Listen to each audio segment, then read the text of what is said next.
kondisi baik, sadar penuh, kooperatif, datang tidak mengeluh kesakitan. Pasien datang dapat berdiri dan berjalan dengan sendirinya tanpa dibantu oleh penyidik. Tanpa dibantu oleh penyidik, bisa berjalan? Bisa berjalan dengan sendiri. Apakah berjalan itu normal atau bagaimana? Pasien berjalan normal, namun dia memakai tongkat. Tapi memang saya tanya, memang ada riwayat kecelakaan dari dahulunya, beliau ada kakinya, jadi mengharuskan korban memakai tongkat.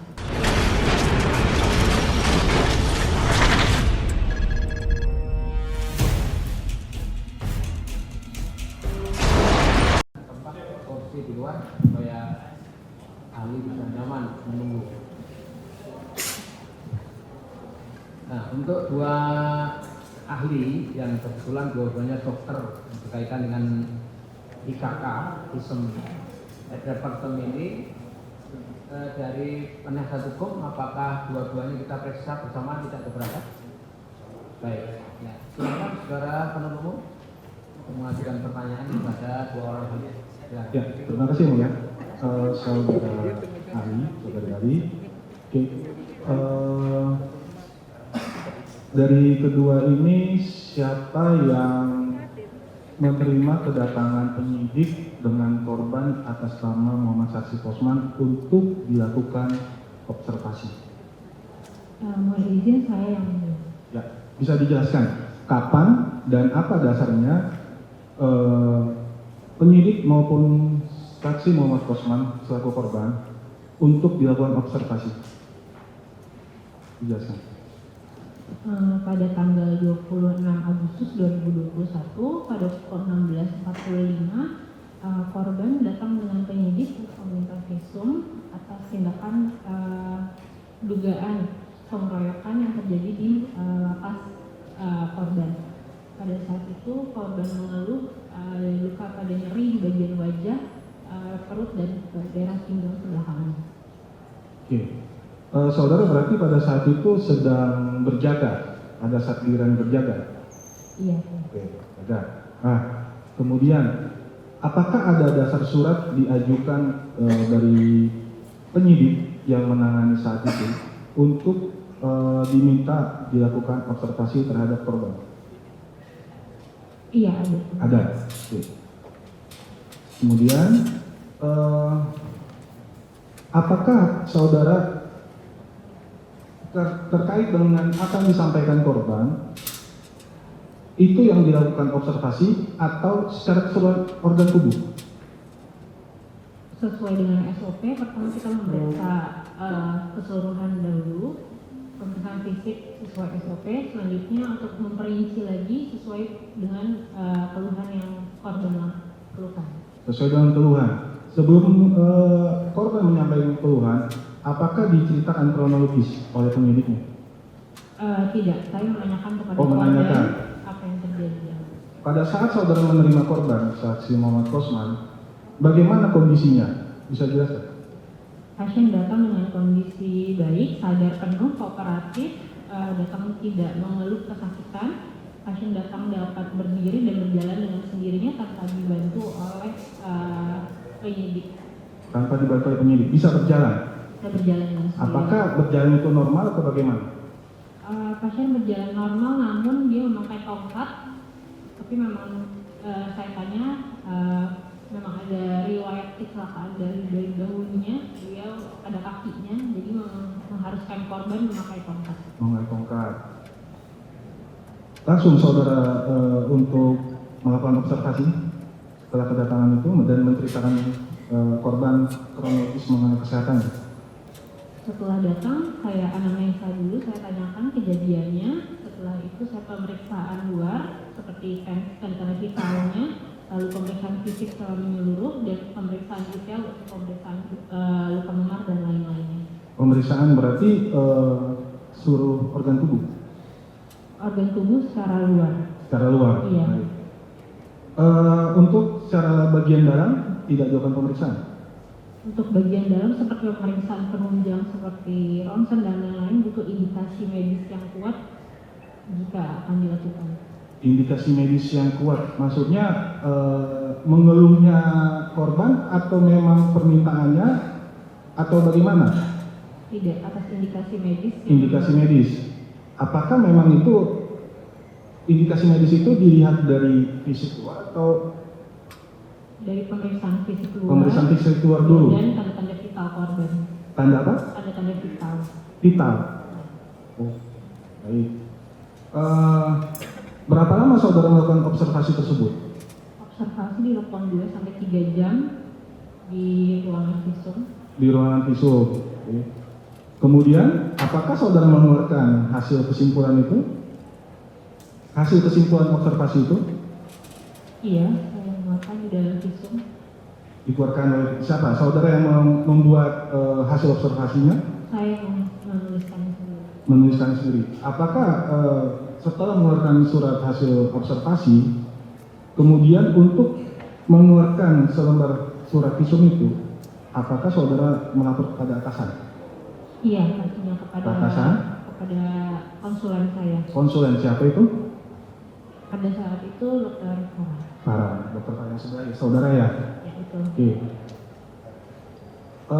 Izin memperlihatkan foto terhadap korban datang kepada ahli ini. Silakan maju ahli. Silakan dari penasihat hukum untuk ikut melihat foto. Di BAP nomor berapa itu? Nomor 10 ya mulia.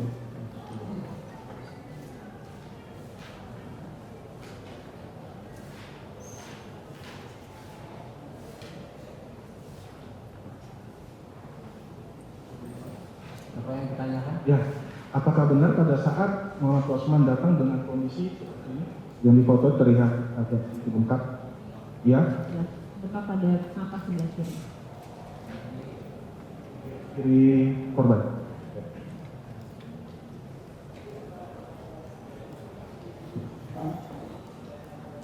Tadi saudara katakan melapor kepada konsulen yaitu dokter Farah. Nah, berapa lama surat visum itu keluar setelah saudara menyimpulkan observasi itu? Apakah saudara langsung menyerahkan secara tertulis kepada dokter Farah? Tidak ada berbicara langsung tatap muka? Tidak, menyerahkan saja secara dokumen. Menyerahkan secara oke. Nah, itu berapa lama surat visum itu dikeluarkan setelah melakukan observasi? Apakah di hari itu juga? Kalau untuk yang saya periksa selama visum itu hari itu juga. Hari itu juga, tetapi visum tidak tahu. Iya, karena harus ke atasan dulu. Iya. Oke, konsulen itu. Oke. Pada saat korban datang, apakah memang mengeluh rasa kesakitan? Pada saat datang tidak, korban hanya diam saja. Diam saja? Menjawab apabila saya bertanya. Masih bisa berbicara, maksudnya Yang berbicara. apa yang ditanya dijawab? Iya, berbicara dengan baik dan kooperatif. Izin membacakan pada saat ini mengeluarkan surat visum, ya. Saudara menulis ini di surat visum, didapatkan hasil pemeriksaan poin A didapatkan pada sakit ringan sadar kooperatif tekanan darah 110/70 mm merasa, laju nadi 80 kali per menit, laju nafas 20 kali per menit, suhu tubuh 36,5 derajat Celcius. Ditemukan untuk kondisi fisiknya pada dahi sisi kiri, ya, kebiruan berukuran 5 cm kali 5 cm, pada saat dahi sisi kiri 1 cm dari garis pertengahan depan, berwarna merah kebiruan juga, dahi sisi kanan berwarna merah kebiruan, pada pelipis kanan berwarna merah kebiruan, kepala belakang sisi kiri berwarna kemerahan bengkak nyeri tekan, pada pipi kiri tidak ada tanda-tanda bunyi bergerak atau tanda-tanda patah tulang, pada kelopak atas mata kiri 1 cm dari garis pertengahan depan, tidak teraba adanya patah tulang, pada selaput bola mata sisi kiri luar. Pemeriksaan tajam penglihatan dengan hasil 6/20. Pada batang hidung tidak ada gangguan penciuman dan tidak ada ditemukan tanda-tanda patah tulang. Pada pinggang sisi kanan terdapat bengkak. Yang poin C, terhadap terperiksa dianjurkan untuk dikonsultasikan ke dokter spesialis mata namun terperiksa tidak datang. Betul? Betul. Umumnya pada saat saudara mengeluarkan hasil observasi itu, ya, apakah kalian saudara ini bisa mengetahui klasifikasi luka derajat? Kalau berdasarkan yang saya pelajari, berdasarkan ilmu kedokteran, memang derajat luka dibagi ada beberapa bagi. Namun tentunya berbeda dengan klasifikasi derajat luka pada hukum. Oke, berbeda dengan derajat luka hukumnya.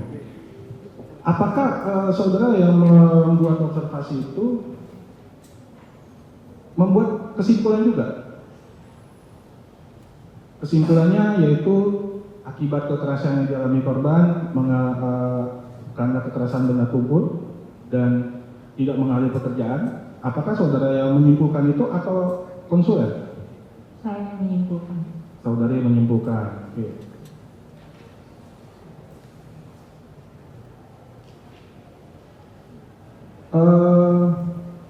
Setelah saudara melakukan observasi, yang tadi saya katakan tidak mengetahui kapan surat visum itu keluar ya? Tidak. Apakah setelah saksi Muhammad Gosman itu datang selaku korban, datang lagi ke rumah sakit Polri untuk istilahnya check up atau apa? Setahu saya tidak. Tidak. Bisa diserahkan kepada Dokter Farah. Dokter Farah, tadi sesuai dengan keterangan Dokter Latifa, hasil observasi itu diserahkan kepada Dokter Farah. Bagaimana saudari selaku konsulen mengenai hasil observasi itu, hasil observasi yang dikeluarkan oleh Dokter Latifa? Silakan. Mohon izin, saya menerima konsultan itu via telepon dan dikirimkan dokumennya by WhatsApp. Saya hanya menanyakan luka-lukanya apakah sudah sesuai, jawabannya sudah. Kemudian kondisi korban seperti apa, kondisinya hanya sakit ringan, kemudian korban masih kooperatif, masih sadar. Kemudian sudah diperiksa seluruh bagian tubuh dari korban, baik luka-lukanya sudah dicatat dan didokumentasikan. Kemudian menurut dari perawat dan dari dokter umumnya saat itu yang berjaga, dikatakan korban sudah dalam kondisi baik dan diperbolehkan untuk pulang karena tidak ada pemeriksaan lanjutan yang diperlukan. Tidak ada pemeriksaan lanjutan yang diperlukan. Oke. Tadi sempat saya menyinggung mengenai klasifikasi luka derajat. Saudari selaku konsulen dari Dokter Latifa bisa lebih spesifik bagaimana kondisi seseorang itu bisa dinyatakan sebagai kondisi luka derajat ringan, sedang, atau 1, 2, bisa dijelaskan? Baik, dalam ilmu kedokteran forensik kami mengenal derajat luka ada 3. Untuk luka derajat itu sesuai ilmu kedokteran kami berdasarkan dari diagnosis medis atau keputusan klinis medis dari dokter yang memeriksa.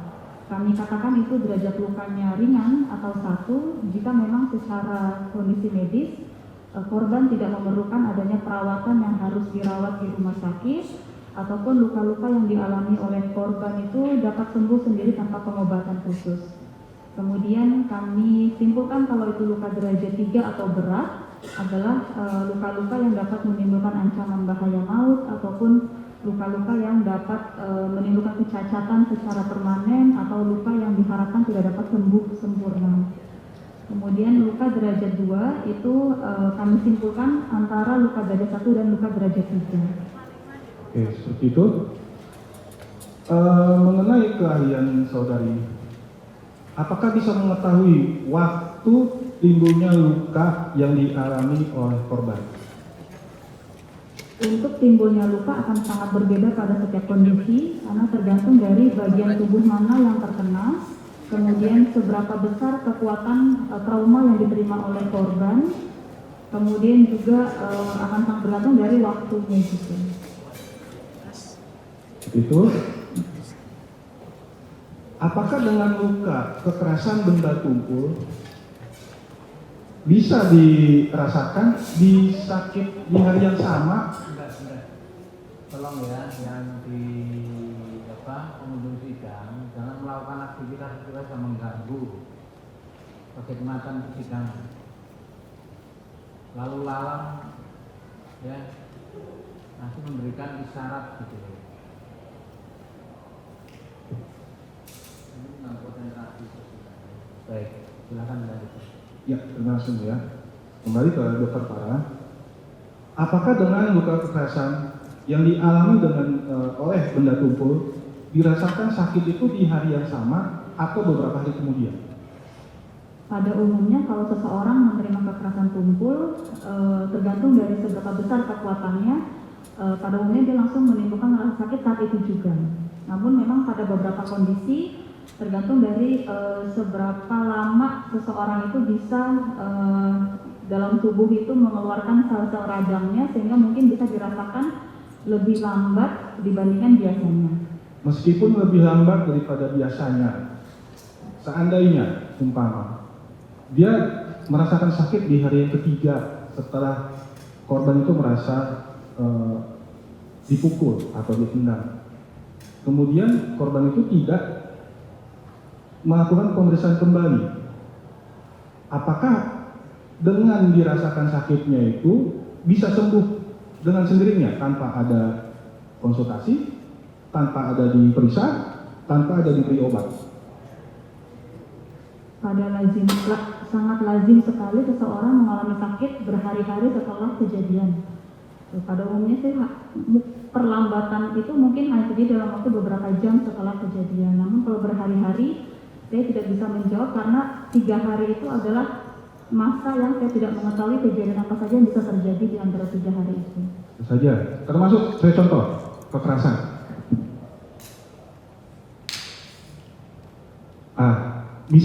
Bisa saudara kekerasan benda tumpul itu ya bisa dibedakan berapa kesembuhan berapa lama?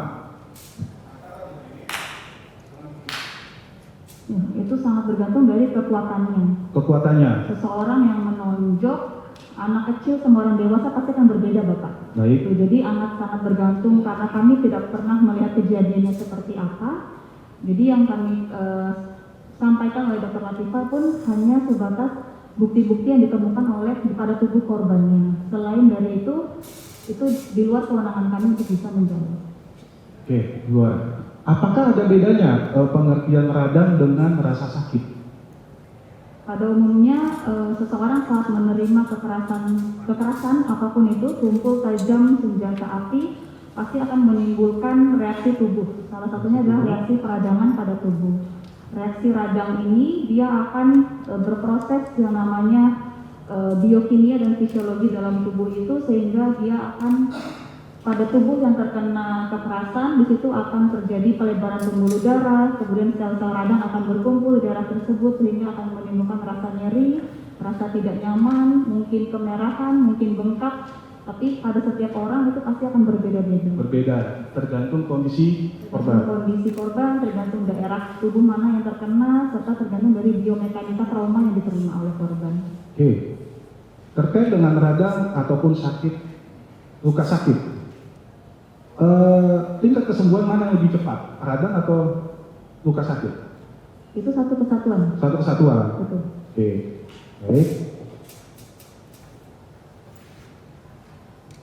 Apabila persentuhan tubuh karena benda tumpul, ya, berapa lama waktu untuk mengetahui akibat persentuhan tubuh dengan benda tumpul tersebut? Persentuhan benda tumpul, berapa lama bisa mengetahui waktu itu untuk mengetahui akibatnya? Kalau akibatnya kan kami lihat dari lukanya, bahwa adanya mungkin dari yang paling minimal itu bengkak, mungkin bisa terjadi memar ataupun luka lecet ataupun luka terbuka. Itu seberapa lamanya, tadi itu tergantung dari seberapa besar kekuatan yang diterima oleh korban. Nah, kalau memar, lecet dengan luka terbuka, derajatnya yang paling rendah bisa diurutkan sampai tertinggi. Kalau Memar, lecet, luka terbuka. dari kedokteran kami selalu urutannya dari bengkak dulu, kemudian memar, luka lecet, terakhir luka terbuka. Bukan. Terkait dengan adanya dua peristiwa, ya, dua peristiwa pemukulan maupun menendang atau menampar, tetapi itu di hari yang sama, di tanggal yang sama, tetapi hanya mengeluarkan satu visum, ya. Apakah merupakan satu rangkaian perbuatan yang berlanjut atau terpisah untuk mengeluarkan surat visum tersebut? Kalau kami di forensik hanya memeriksa apa yang dimintakan oleh penyidik. Jadi kalau masalah peristiwa itu berapa kalinya, itu bukan di kewenangan kami sebenarnya. Jadi ya diminta penyidik satu surat permintaan visum, berarti hanya satu visum aprepertum yang kami keluarkan. Baik. Terkait dengan luka, memar, lecet maupun luka terbuka, berapa waktu idealnya luka-luka yang tadi saya sebutkan, sesuai tadi Dr. Farah, sesuai dengan urutan derajat yang paling ringan itu waktu ideal luka-luka yang sebagaimana yang dikeluarkan visum yang dialami oleh korban. Untuk tingkat kesembuhannya, Tingkat kesembuhan, kalau memar dan bengkak biasanya dia akan resolve atau berkurang dalam waktu 5-7 hari. Namun sangat bergantung lagi dari seberapa besar luka yang dialaminya. Kalau luka terbuka tergantung apakah mendapatkan perawatan atau tidak. Pada luka yang dijahit itu akan lebih cepat untuk mengalami penyembuhan dibandingkan luka yang tidak dijahit. yang memar itu apakah tergantung dengan tingkat diameternya untuk menentukan kesembuhannya lebih cepat, diameternya lebih kecil dan diameternya lebih besar, tingkat kesembuhannya lebih lama, begitu? Betul, semakin kecil lukanya maka tingkat kesembuhannya akan semakin cepat. Apakah idealnya korban harus memeriksa kesehatannya kembali pada saat dia dilakukan visum?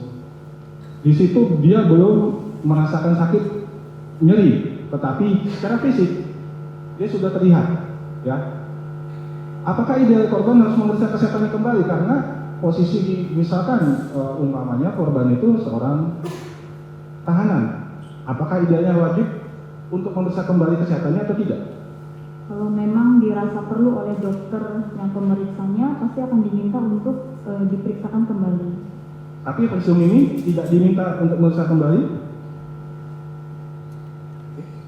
Mungkin hanya mata saja yang Hanya mata. Apakah pada saat itu diberi obat atau apa sehingga saudari bisa menyatakan tidak diperiksa kembali? Oh, untuk bagian mata, karena memang ada perdarahan di bagian selaput bola mata sebelah kiri, namun perdarahan tersebut bisa terserap kembali dengan sendirinya. Namun ada masalah pada visus atau ketajaman mata pada korban saat itu, makanya untuk lebih lanjutnya lagi saya mengusulkan kepada dokter mata untuk mengetahui apakah pemburuan tersebut akibat kekerasan pada tubuh atau akibat memang dari dulu memang beliau punya riwayat memakai kacamata. Baik. Mengenai luka, ya. Apakah saudara memberikan obat kepada korban? Pada saat itu tidak, karena kita hanya untuk dilakukan pemeriksaan visum saja. Baik itu luka di obat yang dimakan maupun obat luar, apakah tidak diberikan? Tidak. Tidak. Oke. Tadi saudara Ali mengatakan tidak melakukan pemeriksaan organ tubuh bagian dalam. Apabila tidak memeriksa organ tubuh bagian dalam, tetapi korban itu merasa sakit setelah beberapa hari kemudian. Bisa saudari jelaskan mengapa saudari tidak, memang yang dikatakan dokter Farah sesuai dengan derajat lukanya itu, ya, memar, lecet, luka terbuka itu bisa diketahui beberapa hari kemudian ataupun tergantung kondisi korban dan tingkat kesembuhannya kembali lagi kepada kondisi korban. Bisa dijelaskan?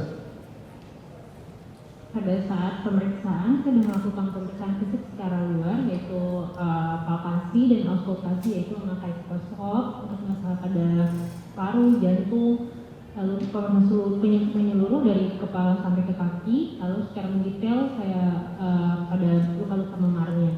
Gitu.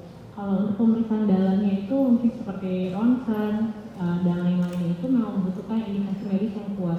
Misalnya terduga patah tulang dan lain-lain ya itu akan dilakukan pemeriksaan ronsen atau pemeriksaan lanjutan gitu. Tapi pada saat saya memeriksa tidak ditemukan indikasi-indikasi medis yang mengarahkan untuk memeriksa lanjutan tersebut, penunjang tersebut. Baik. Apabila korban mengalami sakit itu beberapa hari kemudian, ya, tidak memeriksa kembali korban karena dia satu tahanan, apakah ada efek samping misalkan merasa sakitnya itu beberapa hari kemudian dan persis rasa sakit itu berada di tempat korban itu dipukul atau ditendang? Apakah ada efek samping apabila tidak memeriksa kembali? Untuk efek samping tidak ada karena yang ditemukan kan memang pada saat saya memeriksakan yang ditemukan itu memang hanya luka-luka luar, yaitu luka-luka memar dan ada luka perdarahan pada saat kedua mata sebelah kiri. Jadi memang dari pemeriksaan yang saya lakukan tidak ditemukan luka-luka dalam sampai ke organ dalam. Dilanjutkan rekan kami. Terima kasih. Pada ahli parah, apakah ilmu forensik itu bisa mendeteksi bahwa ini luka yang lama, ini luka yang baru? Kami bisa menilai dari gambaran lukanya, Bisa diberikan ilustrasi? Misalkan seperti luka lecet yang masih baru itu biasanya berwarna kemerahan disertai masih mungkin adanya bengkak atau minimal nyeri pada korban.